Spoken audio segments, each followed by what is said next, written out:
Welcome back to another quick guide today. We'll walk you through how to do CapCut transitions. In these guides, we have two basic methods for you to create transitions in CapCut. First method is by using the built-in transitions. Open the CapCut app and create a new project by tapping New Project. Import the video clips you want to transition, tap on them, and hit Add. Add the transition.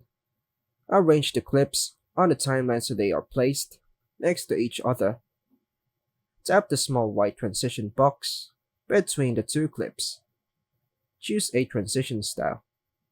Choose a transition from the list, for example, split, blink, or slide by tapping on it. Adjust the duration of the transition by dragging the slider.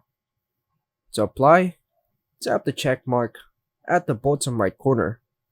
Last method, manual transitions using overlays. Add the second video as an overlay instead of placing it directly on the timeline. You can do this by tapping Overlay. Then tap Add Overlay, then hit Add. Choose the overlay clip, tap Opacity, adjust the opacity to 0, then tap on Keyframes, then move the white lines to where you want to add more opacity, then finally adjust the opacity slider to 100% to gradually fade the overlay in or out over the first clip. Then once you are satisfied with your edits, tap on the check mark at the bottom right corner, then you can preview your edits and then export it. Additional tips: experiment with keyframes for advanced custom transitions. Pair transitions with effects like blur or motion for added creativity.